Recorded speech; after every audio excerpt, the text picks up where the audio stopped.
I wasn't supposed to stay this long.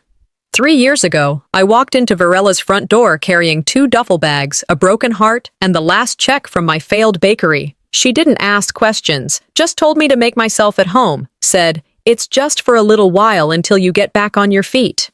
Well, that little while turned into seasons, then years, and in that time, make yourself at home quietly shifted into, you know where everything is. I stopped being a guest. I started folding socks, scrubbing bathtubs, and showing up at school conferences. Somewhere between my sister's second and third child, I became their constant. The Illinois winters always felt heavier in this part of Peoria. The wind bites sharper, like it's trying to cut right through your choices. I watched frost build on the windows every morning while I packed lunches for kids that weren't mine. I used to love this season. Now it just reminded me that cold settles easiest where the fire's gone out. But when did I stop being her sister and start being her unpaid help? The mornings always hit hardest. Zephyra wouldn't eat unless the crusts were cut off her toast. Brantley spilled his juice again. Rhett yelled from upstairs about not finding socks. Nevaeh tugged at my shirt, demanding braids, even though we were already running behind. I moved through the chaos like I was on autopilot. Eggs, toast, cleanup, check inhalers, pack lunches. Varela never came down before 9. By then, I'd be in the car, driving the kids to school. Then I'd head to the coffee shop for my shift, where I'd pretend to care about extra foam and wrong orders. By 6, I was back to cook dinner, do homework, help, and clean up again. At night, I'd log into my design class online, only to doze off halfway through the first module. I hadn't touched my sketchpad in months. It sat by the window, sunlight bleaching the cover slowly, like even time wanted to erase that part of me.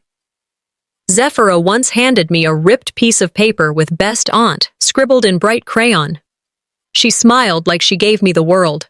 I stuck it on the fridge with a magnet shaped like a pickle. That drawing was the only thing in this house with my name on it. One afternoon, I picked up a school form for Brantley. They'd misspelled his last name again, so I went to fix it. But when I looked for my name in the Guardian section, it wasn't there. The form only allowed one name, Temporary Guardian. Not even an initial. Even in paperwork, I didn't exist. I remembered last spring, at Rhett's birthday, Varela introduced me to a neighbor as the help who never complains. They all laughed. I smiled, but inside, something dimmed. People don't always ignore you to hurt you. Sometimes they do it to keep needing you. That night, we had dinner like we always did. I made meatloaf, Jasper's favorite. He nodded his usual half-greeting when he came in, sat down, popped a beer. Varela barely looked up from her phone. Mid-meal, she chuckled and said, "We should just pay her already, or just keep having kids." Everyone laughed, except me. I laughed too, quietly. Then chewed slower, staring at my plate like the mashed potatoes might answer for me. I've become the joke they tell after dessert. I cleared the plates in silence, rinsed them one by one, stacking them like routine mattered more than truth. But inside, I'd already started tallying. Who gives what? Who takes what? And who pretends not to notice? The next morning, I was ironing a small white handkerchief when Zephyra walked into the room. Her eyes squinted at the monogrammed O in the corner. "Is that yours?" she asked. "It was Mom's," I said. "She told me if you can keep your handkerchief clean until sunset, you're still yourself." She didn't get it. Just nodded and skipped away. It didn't matter. I folded it neatly, placed it in my drawer like it still meant something. Later that afternoon, I was loading the dishwasher when Varela passed by me in the kitchen. She didn't look up, just said, "Can you pick up Neve tomorrow? I have a late shift." I nodded, but inside I whispered, "Something's about to break." Rhett had whispered that something big was happening tonight. I don't know why I believed it might be something good. Maybe some part of me thought Varela was finally going to say she got a better job, or at least admit things were getting out of hand. I stayed home from my shift like she asked. The kids were buzzing with excitement, so I played along. I cooked half the meal, set the table, and even wiped down the counters like we had guests coming. But there were no guests, just the usual crew, Jasper, Varela, and 4 kids who didn't know what normal was supposed to feel like. Dinner passed without a word about why we were all sitting together. I kept glancing between Varela and Jasper, but neither said a thing. Then, out of nowhere, Rhett brought out a cake box, pink frosting, silver script. Baby number 5 is on the way. Auntie O, ready again? Everyone clapped. Zephyra giggled. Jasper smirked like he was proud. Varela clapped along, eyes locked on me, like I was supposed to cry happy tears. I smiled, and inside, I died a little. I sat there, fork in hand, trying to process what just happened. Another baby, another set of diapers, doctor visits, sleepless nights, another round of pretending like this was what I signed up for. And that cake, that damn cake, it wasn't a celebration. It was a punchline, and I was the joke. Varela raised her glass. To teamwork, she said. Couldn't have done this without you, sis. Jasper added, she's basically a live-in nanny, but free. Laughter erupted again. I laughed too, or at least made the sound, then excused myself to the bathroom before my face gave me away. Inside, I locked the door, leaned over the sink, and stared at the woman in the mirror. I used to draw dreams, I whispered. Now I fold laundry in silence. The sketch pad by my bed hadn't been opened in months. The ideas I used to scribble late into the night were just noise now, background static to a life I didn't choose. I didn't cry, I wanted to, but something colder settled in, something heavier than sadness. I stared at the mirror until my expression flattened. Numbness has a way of making things look clean, even when they're not. After dinner, as I was clearing the plates, Varela and Jasper came over like they were pitching a vacation package. He started with, "We've been thinking." Never a good start. Varela chimed in, "Maybe it's time you stop working at that coffee shop. It's not going anywhere, and the kids need more structure." I didn't respond, just looked at her. Then Jasper said it. "Since you're staying here, it's only fair you pitch in $300 a month, just to help with rent." My mind didn't process it all at once. It came in waves. Betrayal, disbelief, then something close to rage, but colder, the kind that burns slower. "I do the school runs. I handled doctor appointments, soccer practice, dinner, bedtime. I've spent every dollar I had, making sure they had what they needed." "Exactly," Jasper said. "You're already doing it, so just go all in." Go all in. I stood there with a dish towel in my hand, wondering how many pieces of myself I'd already given away, how many times I'd said yes just to keep the peace, and now they wanted to put a price on it. Not to compensate me, no, to charge me. For being used. I didn't yell. That surprised them. I just went quiet. They laughed it off like I was being dramatic. Varela rolled her eyes. "You're so good with them. You're basically their second mom." "I'm not their mother," I said, voice steady. "You are." She froze. That landed, but I didn't wait for a reaction. I walked off, washed my hands, and finished the dishes like it was any other night. But inside, something irreversible had shifted. I was still there, but not all of me was. Later that night, I sat on my bed and pulled out the white handkerchief, the one with the stitched O in the corner. It had a faint pink smudge now, from Nive's juice-covered fingers earlier. I didn't wash it. I folded it carefully and placed it on my nightstand. Some things shouldn't be washed away. I opened my laptop and typed into the search bar, "Affordable Studio Rentals Peoria." My heart pounded like I'd just run a mile. If they want me to pay rent, I'll choose where I live. By the end of that week, I moved like a shadow in that house. Still cooked, still cleaned, still handled bedtime, but I didn't speak unless spoken to. I wasn't angry, not in the screaming, door-slamming way. No, I was cold now, distant, watching. At the dinner table, I caught how Jasper referred to me in the third person while I was sitting right there. "She's got the morning shifts handled," he said, chuckling, chewing with his mouth open. Varela added, "Yeah, Orland's basically the system." Neither one looked at me. Their eyes were on each other. A neighbor dropped by that Saturday, delivering a tray of cookies for the kids. She glanced at me, smiled politely, and said, "She's been here so long I thought she was the live-in maid." They laughed. I didn't. I just nodded, turned back to the sink, and kept scrubbing the same plate twice. My hands didn't shake because of the water.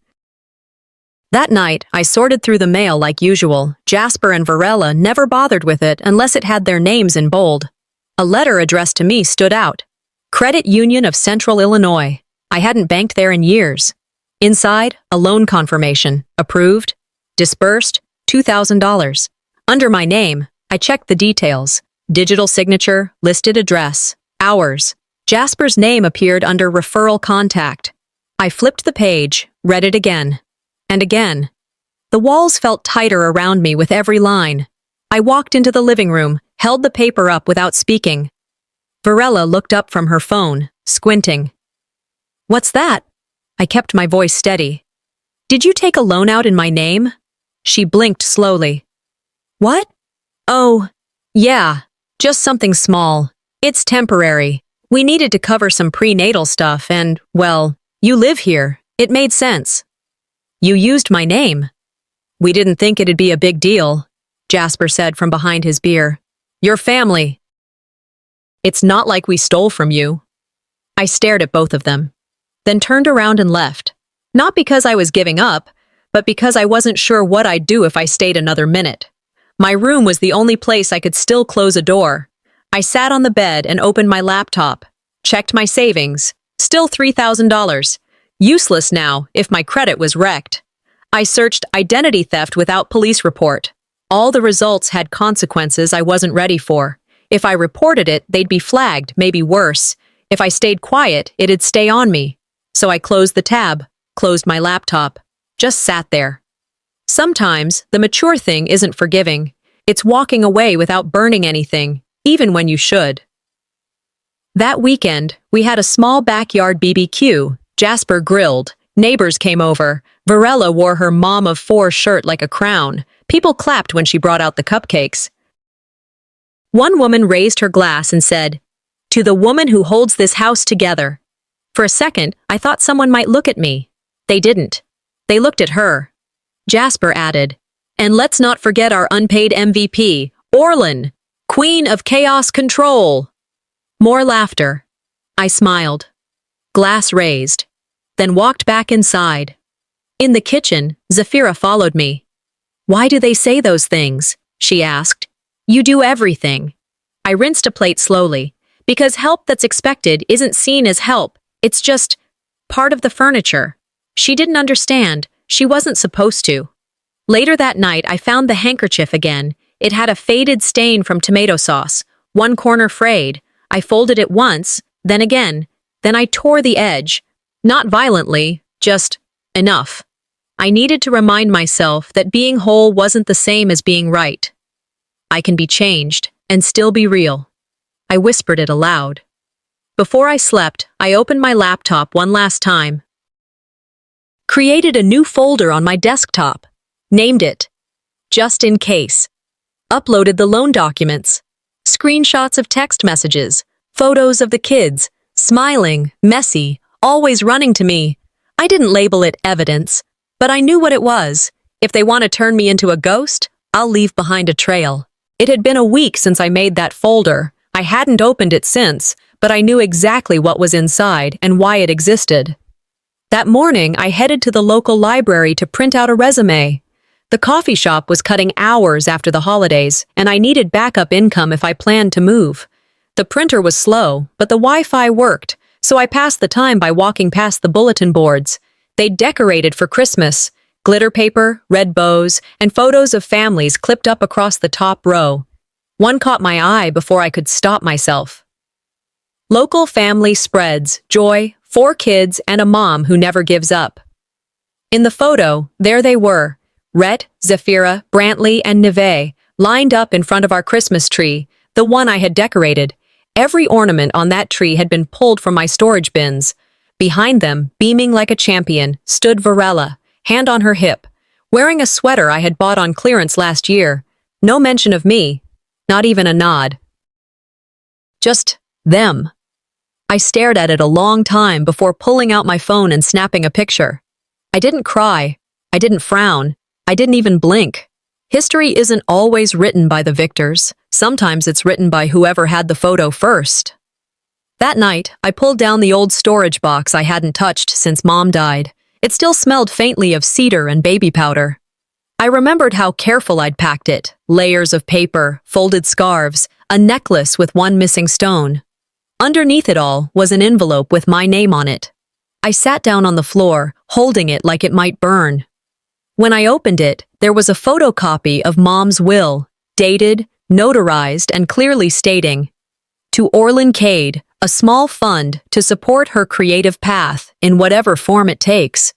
There was supposed to be a second page. It wasn't there. I walked into the kitchen where Virella was slicing an apple for Neve. "Did you see the second page of Mom's will?" I asked. She didn't flinch. "What are you talking about?" "The copy she left for me. The envelope said there were 2 pages. She shrugged, dropped a slice into her mouth. "I used it. For the kids. You weren't using it anyway."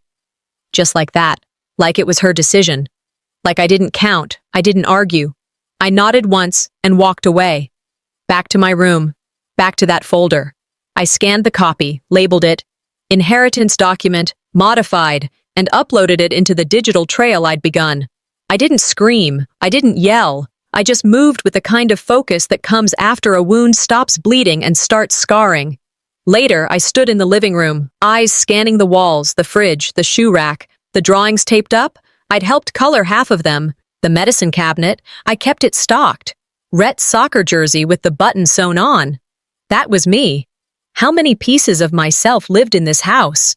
With no name on them. I pulled out a notebook and started listing. Not because I wanted revenge, because I needed a record, a sense of what I had poured out, so when I left, I wouldn't wonder if I had done enough. I noticed the ornament as I was closing the notebook. One on the lower half of the tree. Simple, made of cardboard and glitter glue. "To Mom, love always." Except the handwriting wasn't Zephyr's, it was Virella's. Forced, stylized. She'd made it look like a gift from the kids. A lie that smiled from the branches. I turned it around, backward, let the glitter face the wall. Some lies deserve to face the corner. Just after 10, I opened my laptop. I wasn't even surprised when the email was there. "Studio available for viewing, tomorrow at 10 a.m. I closed it again and stared through the window into the dark. It wouldn't be the first place I was erased from, but it might be the first place I get to exist. 2 days before Christmas, I was back to my usual circuit. Pick up Nive, refill Brantley's inhaler prescription, grab groceries. The weather had turned bitter and gray, like it always did around this time, but no one in that house noticed the cold more than I did. Outside the school, I stood in a small crowd of parents waiting for the final bell. A woman next to me glanced down at Nive's name tag hanging from my hand and asked, "Yours?" I paused longer than I should have. Technically, no. She smiled and nodded politely. "Nanny, right? You're great with them." That word landed harder than any insult I'd heard that week. Not because it was cruel, because it was easy. So easy it slipped out like it fit. The worst kind of invisibility isn't when people don't see you. It's when they label you something you never agreed to be, and move on. Back home, Rhett was slouched on the couch scrolling his phone with the kind of angry energy only a teenage boy can pull off. His essay was due, and from the look on his face, it wasn't going well. He tossed the paper toward the floor. "I don't want to write about family. I don't even know what that means anymore." I sat next to him, careful not to sound like I was about to fix him. "You don't have to write about family the way people expect. Just write about who's there. That counts more than names on paper." He looked up, just slightly. His face didn't soften, but his shoulders did. "You're more of a mom than she is," he muttered. I didn't move, didn't speak. The words knocked something loose inside me, and I held it there for just a second before I blinked and nodded. "Need help with your outline?" I asked. He handed me the paper without another word. I took it. We didn't talk again that night, but I heard him print the final draft an hour later. On my grocery run that evening, I pushed the cart slower than usual. List half checked, mind elsewhere. I turned a corner and nearly bumped into Miss Carla, a regular from the old bakery. "Orlin?" she said. "It's you!" I smiled, the kind that takes effort. I haven't seen you since you closed up. Why'd you stop baking? Those ginger spice cookies were the talk of my Sunday group. I gave her the kind of answer that explains nothing but doesn't lie. Life got in the way. She paused, looked me straight in the eye, and pulled me in for a hug. A real one. Both arms, warm, familiar. You were always going to do something great. Some of us were rooting for you, you know. Don't forget that. I held it together until I got to the car. Then I sat in the driver's seat with the engine off, hands on the steering wheel, and just stared. Sometimes, it's the people who don't owe you anything who give you what you've needed all along. That night, back in my room, I pulled out the handkerchief again. More stains, Brantley's grape juice, a dark smudge from Rhett's backpack. I didn't scrub them out. I folded the cloth slowly and slid it under my pillow. Even stains have stories. Maybe I'll start keeping mine. At dinner, I moved through the motions. Plates, silverware, Brantley refusing vegetables, Zephira negotiating for dessert. Virella chewed, wiped her mouth, and said, "You've got this down to a science, don't you? I don't know what I'd do without you." I smiled. But something in me flinched, not because it was new, because it never was. She still didn't see me, just what I did for her. Maybe it's time I see myself. After dinner, as the house quieted and I finally got a moment alone, my phone lit up. Voicemail. "Hi, Orlin. This is Amanda from Iron Oak Design. We came across your resume. We'd love to schedule an interview, if you're still looking." I sat there, phone in hand. They called me by name, and I almost forgot how much that meant. Christmas Eve. I sat in the back of the elementary school gym, arms crossed, coat still zipped. I had helped Nivea rehearse those songs for 2 weeks, cut out her costume stars by hand, made sure her socks matched, and braided her hair that morning. But when I showed up at the front desk, the woman checking the guest list didn't even glance up. "Parents only. Name?" "Orlin Cade." She frowned. "I don't see that listed." I pointed to Nivea's name. "I live with her. I'm the one who brought her." She waved me off with a smile that said it wasn't her problem. "Parent, Virella Vaughn." "Sorry." So I stood in the back. No program, no seat, just leaning against the wall behind a row of folding chairs. The music started. The kids sang. Nivea mouthed every word just like we practiced, but she never looked my way. Afterward, the teachers clapped Virella on the back and thanked her for being such a dedicated mother. She smiled, said nothing, and let them believe what they wanted. And when we got home, I rifled through the school folder. A pile of graded papers, candy canes, and a holiday card stood out, bright red with silver writing. "Thank you, Mom and Dad, for always showing up." It was signed Zephira. I flipped it over. The pen pressure changed halfway through the note. I knew Zephira's handwriting. She wrote like a left-hander using her right. This was fluid, practiced, styled. It was Virella's hand. She had written it. Probably handed it to Zephira. Told her to hold it for a picture. Maybe sent it to her Facebook followers with some caption like, "This is why I keep going." That's when it hit me. It wasn't just lies they told others. It was lies they rehearsed. Lies they published. Dinner that night was bland. Mashed potatoes, dry chicken, a tray of store-bought cookies no one wanted. Nivea spilled her juice. Again, Virella didn't miss a beat. "Guess Auntie O will clean it up like always." I stood, fork down, napkin folded, calm. "I'm done," I said. Virella scoffed. "With dinner?" "With this, all of it." She leaned back in her chair, arms crossed, already smug. "You're acting like a martyr again. Nobody begged you to stay." "No," I said. "But you made it impossible to leave without guilt. That's worse." Then Nivea, sweet little Nivea with grape juice on her chin, shouted, "You're not my mom!" The room froze. Fork stopped. Jasper coughed into his drink. And me? I felt nothing. Sometimes the sharpest cuts come from the smallest voices. I didn't yell. Didn't flinch. I walked out of the dining room, up the stairs, and shut my door quietly. In my room, I pulled the white handkerchief from under my pillow. It was stiff, folded tight. I spread it out on the desk, ran my fingers over every faded stain. Then I grabbed a black marker and wrote 3 words across it. This ends here. I folded it once, then again, and walked it back downstairs. Placed it gently in the center of the dinner table. Nobody touched it. That night, while they watched a Christmas movie downstairs, I packed slowly. Not clothes, not anything they'd notice was missing. Just the things that mattered to me. My sketchbook, the photos I'd taken of the kids, the shoes I wore to my bakery's grand opening years ago, still scuffed from flour, and the black dress I'd saved for interviews. I didn't leave a note. I didn't need to.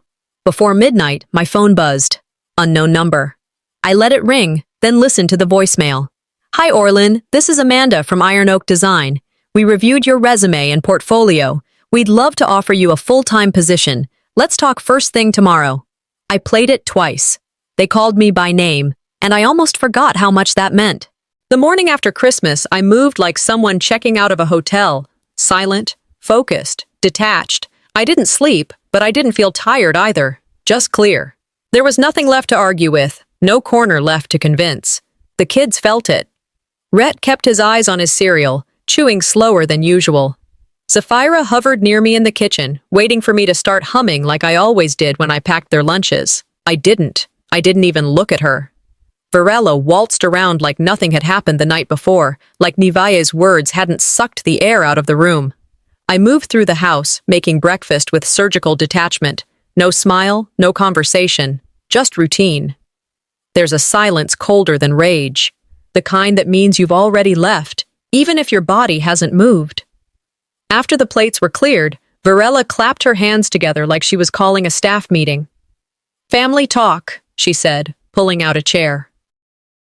Jasper settled in beside her. Rhett dragged his feet, but joined. Varela cleared her throat. Look, the tension in this house is awful. We all feel it, so let's just say it. Maybe it's time you made it official, Orlin. Quit your job. Be here full-time. Jasper added, and let's be adults. If you're gonna live here, you should contribute. Rent. $300 a month's not unreasonable. I didn't blink, just stood there, drying my hands on a dish towel. Then I turned and walked to my room. No one followed. When I came back, I laid a white envelope on the table and slid it toward them. Jasper raised a brow. Varela didn't touch it. It's a contract, I said. 3 months. I'll help with the kids. I'll be present. No rent. No passive-aggressive guilt trips. After that, I'm gone. Or you can sign it now, and we do this with boundaries. Jasper let out a low chuckle. You serious? I didn't answer. Rhett reached for the envelope and opened it. His eyes scanned the page, then he looked up. She's serious. I didn't wait for a response. I went upstairs and closed my door. An hour later, there was a knock on the front door. I looked through the peephole. 2 officers stood there, polite posture, hands folded. I opened the door. One spoke. We received a complaint of stolen money. Varela Vaughn listed you as the suspect. The words didn't sting. They barely registered. I stepped aside and let them in. They asked to see my room. I nodded. I showed them the folder. Just in case. Opened it, loan documents, screenshots, receipts, even a voice memo of Varela joking about borrowing my identity for prenatal expenses. They didn't say much, just took notes. Then Red appeared in the hallway. This is insane, he said. She's the only reason this house hasn't fallen apart. One of the officers turned to Varela. False reporting carries consequences. I suggest you be very careful moving forward. She didn't respond. When they left, I walked into the kitchen and placed the handkerchief in the center of the table. Stained, folded, silent. Varela reached to move it. Leave it, Rhett said. She did. That evening, as the house buzzed with passive aggression, I was in my room packing. Not my clothes, not toiletries, just what I'd claimed back. The sketchbook I'd stopped using. A drawing Zephra and I made last year, folded carefully. Rhett knocked before entering. He handed me the drawing. It wasn't just chores, he said. You were there. I nodded. I didn't need his words, but I accepted them. Back at my desk, I opened my email. A message from Iron Oak Design had come in. Please attach your portfolio samples. Looking forward to reviewing your work. I clicked the folder. Just in case. I smiled. For years, I kept receipts. Now they'll finally become pages. Delara sent me the article with a one-word message. Unreal. Local mom of 4 shares her holiday strength, the headline read. Right below it was the photo. My photo. The kids stood in front of the Christmas tree I decorated, wearing the sweaters I folded, holding cups of cocoa I made. Behind them, Virella smiled like she built the house brick by brick. The article praised her as a model of resilience, with her quiet partner Jasper always at her side. I scrolled to the end. Not a single mention of me, not a word, not even aunt. It wasn't just that I was left out. It was that they used my labor to tell someone else's story. I read it 3 times. Not because I was surprised, but because something inside me snapped in the most silent, deliberate way. That night, I sat across from them at dinner. Jasper passed the potatoes, cleared his throat like he was gearing up to be diplomatic. Rhett's been acting out again. Maybe you could talk to him. Help him, regulate his emotions. I didn't look up right away, just kept cutting my meatloaf into even squares. Virella added, You're better at that stuff. He listens to you. I put my fork down gently, wiped my hands with the napkin, and looked around the table. Zephyra was frozen, mid-bite. Rhett stared at his plate. I looked at them, then at the woman who had rewritten me out of my own life. Would you like me to adopt them, too? No one laughed. Jasper blinked. Virella opened her mouth, then closed it. They didn't want a helper, I thought. They wanted a substitute, one they didn't have to acknowledge. I cleared my plate and went to my room. I opened the drawer where I kept my flash drive, plugged it in, and opened a blank site builder. Title, Just So You Know. No names, no blame, just pictures, timestamps, facts, photos of homework assignments with my handwriting, a pot roast I made last winter, sketches from Zephyra's art folder. A video of Brantley dancing in the kitchen while I stirred spaghetti. It took me 2 hours to upload it all. Then I sent it to Delara.